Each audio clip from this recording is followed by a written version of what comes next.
Hello. More than 40 people have been killed by tornadoes and storms that have battered the southern United Coast over the past week. At least 11 of the victims were in Texas, where tornadoes swept through the Dallas region. The authorities have now issued snow blizzard warnings across the Midwest. Ben Bland has the latest. These had been people's homes, but this is what's left after tornadoes tore through parts of Dallas, Texas. The suburb of Garland was among the worst hit. Winds reaching more than 300 kilometers per hour ripped roofs off houses and tossed cars aside like toys. Several people were killed and others injured. In nearby Rowlett, there was also severe damage, which left people shaken. I was just hearing my kids screaming at me like, "Mom, you okay?" And I scream at them. That's all I can hear it, because all the glass, because all this was glass before, so the glass was like, you just hear the crack all over the place. Oh, it's very... This is the moment that one of several tornadoes struck. Its shape shows briefly lit up as it hits power lines. Our key focus is this, and that is, first, rescue and recovery. Second, aiding and assisting those who need to get to shelter. Third is helping families and communities rebuild from the challenges they have faced. There's been severe weather elsewhere in the United States too. Record rainfall over several days caused this flash flooding in Birmingham, Alabama. In New Mexico, there was heavy snow over the weekend. Treacherous road conditions caused dozens of accidents. Meanwhile, back in Texas, people in Amarillo were facing blizzard conditions, snowfall and strong winds causing drifts up to 4 feet high and forcing authorities to close some highways. Blizzard warnings are in place for northern Texas and New Mexico, as well as Oklahoma and Kansas. The extreme weather showing no sign of ending just yet. Ben Bland, BBC News. The meteorologist Mark Fox from the National Weather Service in Texas gave us this update from Dallas. Luckily, we're not expecting the snow to be that bad here in Dallas-Fort Worth, but out toward Amarillo, Lubbock, they're already seeing about 10 to 16 inches of some snow. So they are seeing some snow, blowing snow, and definitely a kind of a historic blizzard for there. Not going to make it all the way over here, thankfully. We've had our hands full, of course, with the tornadoes and a little bit too much rain. We don't have that expression, historic blizzard, here. So what is that? Well, that does not happen around here. In Texas, normally we get a little bit of snow here and there, and in West Texas, you can get a foot or two of snow here and there, but usually it doesn't come with the winds, and this is going to be a once-in-a-lifetime thing for a lot of folks out in West Texas. So that's where we get the historic blizzard coming in. Not too many of these have ever happened around here. Now, you mentioned about that amount of snow that's likely to fall. What are some of the wind speeds that have been measured, or indeed some of the rainfall as well? Well, we've had a couple of inches here in the Dallas-Fort Worth area, up to around 3 to 5 inches in some spots, and probably even closer to about 7 or 8 in a few areas. And the snowfall, about 10 to 16 is what they're expecting. Already seeing some drifts a little bit that high. So quite a bit of rain and then transitioning over to snow, and a lot of wind speeds up around 30 to 40 miles per hour, even a few gusts up to around 60, 65 miles per hour. So definitely not a day for a lot of traveling going on out in West Texas today. But this is not normally the peak time of year for these things, is it? You're normally expecting that your spring in about another 3 months.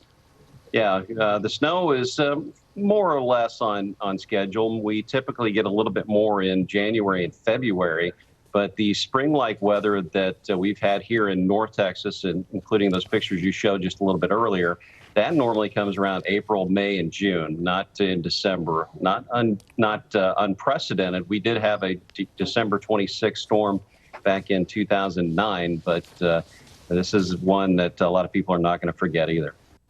Well, severe weather is also affecting parts of the UK. 500 soldiers have been sent to areas of the north of England affected by flooding. Rescue teams have been evacuating residents in York, where water levels are still rising and thousands of people remain without power. Our correspondent Judith Moritz is in York, where 2 rivers have burst their banks. After Cumbria and Lancashire, now it's Yorkshire's turn. Another day, another county in the grip of the floods. The people of York knew their city was vulnerable, but no one expected it on this scale. The warnings came yesterday. The call to evacuate was made last night, but not everyone could get out easily and many had to be rescued. At Tadcaster near York, fire crews helped several families. Last night we started putting the sandbags up and the boards up, but the water came so quick. Before we could even get everything upstairs, the water just came in. We were stuck upstairs. But not everybody has been happy to leave home despite the warnings. A lot of people want to stay in their houses, quite stoic about the fact that it's their house. And I think whilst the weather's good, it's a nice warm dry day, they'll be fine. It's when the day tends to progress into the evening, it starts to get dark, if the power goes off, and that's when people will change, and priorities tend to change then quite quickly. On this road east of the city centre, the water levels have been creeping up all day. Helen Rawling has a ground floor flat and is worried that she may have to leave it. I've been here 20 years and never seen anything like it. I mean, I'm quite concerned now at the level that it's getting to, that it could potentially get into the flat, and that we may need to look at moving out. Mountain rescue teams are helping from across the north of England, and extra troops have been brought in as part of what is now a massive emergency effort. In York, this is the nerve centre where they're keeping track of the floods and of the teams out working. Hugely dynamic situation, and all driven by what's going to happen with the water levels, which continue to be on the rise, although some uncertainty about what that's going to mean. So we've deployed from Lancashire, where we were supporting what was going on there yesterday, with about 200 troops, more on the way now. A plea has been made for an extra 5,000 sandbags. Some flood barriers had to be lifted because the pumps were overwhelmed, meaning areas of York that would usually be protected were left vulnerable. We've decided to deploy more military resources, more military personnel to help. But let me say, the emergency services have done a fantastic job and continue to do so, and they deserve the whole nation's thanks. But of course, at this time of year particularly, we all feel huge sympathy with those who've been flooded and have had to leave their homes. Elsewhere in Yorkshire, Leeds city centre has been badly flooded after the River Aire reached record levels. And away from the cities in rural Yorkshire, there's little respite either. This city is functioning, but with difficulty. Tonight, the telephone exchange was flooded, and for a short time, 999 calls were unavailable, but they're now back on. The non-emergency line is still down, and fire crews are working to pump water out of one of the electricity substations, with a fear that power could be lost to 50,000 homes. The worst of this isn't yet over. Judith Moritz, BBC News, York. Meanwhile, the worst flooding in 50 years is continuing in parts of South America, where more than 150,000 people have been forced to evacuate their homes. The flooding is across Argentina, Uruguay and Brazil, but one of the worst hit countries is Paraguay, as Rugged Ahmed reports. This is the result of days of heavy rain across parts of South America. Major rivers in low-lying areas have swollen, flooding towns and homes, and leaving thousands in the region without shelter. The worst affected areas are in Paraguay, where the rivers are still rising and threatening to burst their banks as more rain is forecast. The government here has declared a state of emergency to try and get relief funds to the 130,000 people who have been forced to flee. But for some, help isn't coming fast enough. We don't have water, we don't have light, we don't even have food to eat. Please do something for us. It shouldn't be that they just come when they need our votes and then they run off.